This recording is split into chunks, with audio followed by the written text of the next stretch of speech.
Hangtod karon, nagpabilin gihapong atraksyon ang gikahinamang Colon Night Market. Usa kini sa mga gidugukan sa mga tao, gumikan sa makita nimo mga display sa mga nagkanalaing baratong produkto nga perfect sa regalo. Ug gawas nga ikaw mo suroy, mahimo sab ka nga mukaon sa mga nagkanalaing klase sa pagkaon nga sulit gihapon sa imong bulsa.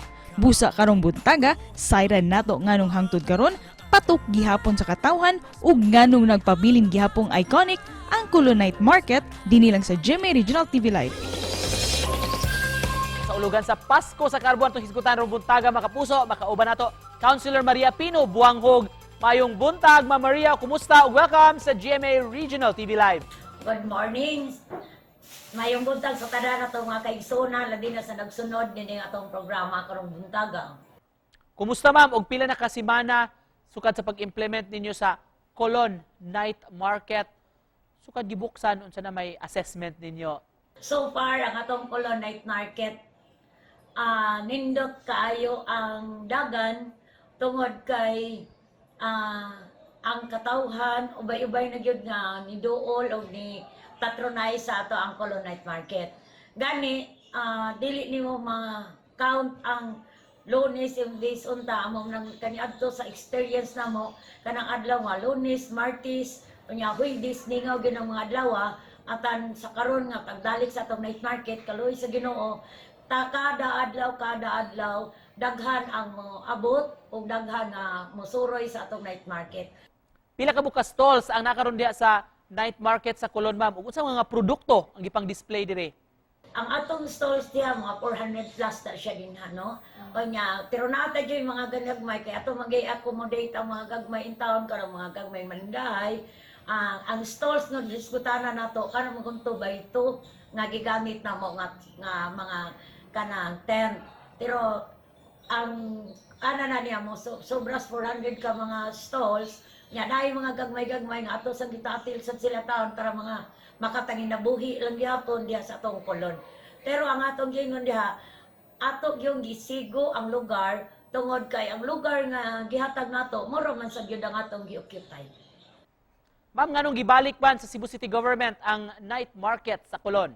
Yes, actually kining Colon Night Market that was 2004 during the term sa pagka-vice mayor ni Mayor Mike Rama.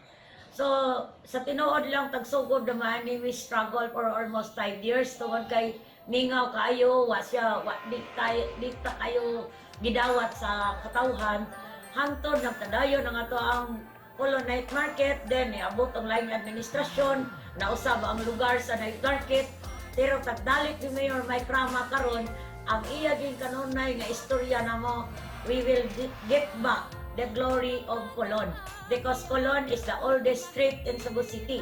So, mo na siya ang sentro sa komersyo ang ato ang Colon. Yun sa man sa Cebu City LGU ma'am aron magbalampuson ang Colon Night Market. Adunay collaboration, cooperation o titles participation. Kay na lang maging atong tamaagi. Natay gitawag mo private-public partnership. Private-public partnership. Kauban ni kami mga publiko, kami mga vendors na ang city government, naasad ang peace and order ng atong mga police, naasad ang establishment nga nagtabang sa nato, nga dito suporta sa nato, naasad ang katawhan nga ning tan-aw og niduyog og namalit diha sa atong Colon Night Market. Nga naman, barato ang atong mga palaliton diha og ato gisiguro nga ang secure ang area o nya dili sad ang gitawag natong hanay hapsay o dili kana sayon ra sa taglihok-lihok sa atong mga customer. Kay kung atong hinumduman taas kayo ang atong eksperyensya sa pandemic nga wa gid kasuroy ang mga tao. Pero balik sa night market sa Colon, diya nakita nga nindot nidaghan ang katawhan diha sa Colon during the night market. So, nakita nato ang success ani sa tanan. Dili lang tungod sa mga vendors, dili lang tungod sa konsumidor, at till na ang gobyerno nga nisuporta sa ato ang Colon Night Market o ang tanang katawhan diri sa siyudad sa Cebu. Ma'am, unsay anaa sa Colon Night Market nga himong iconic man ug ila man ang sugbo? Kung imong tan-awon, the oldest street in Cebu in the Philippines is Colon. And the oldest street is Colon, which is the commercial center. Wala siya gitawag commercial hub kaniadto diri sa ato ang syudad. So nahimo siyang iconic mo yung ganitong Colon Night Market. Sa ngalan lang Colon lang daan, dito sa center o nya sa Colon lang istoryahon ganidaan, daghang istorya, daghang kaagi ang katawhan sa Colon. Og isipan na pus ma'am unsay Christmas message nimo sa atong mga kapuso viewers. Una sa tanan, daghang kayong salamat no sa atong GMA7 sa taghatag yun og higayon nga kanang inyong ma-feature ang ato ang Colon Night Market.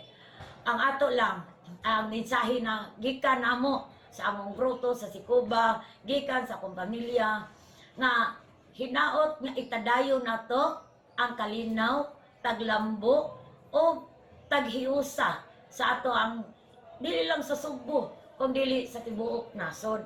Kay atong tinanan ang Pasko, dili lang tanahon sa December. We have to celebrate Christmas every day in our family and our neighbor and our friend. Tungod kay ang Pasko taginatagay og gugma. So ang gugma may ato spread sa katawhan tara dunay kalinaw ug dunay kalambuan sa ato ang kaugalingon o ingon man sa atong nasod. So, Merry Christmas and a Happy New Year and ato na lang itakatin. Happy Sinulog o Happy Valentine's Day. Good morning! Salamat sa pag-uban kanamo karong buntag, Councilor Maria Pino Buanghog. Merry Christmas, ma'am.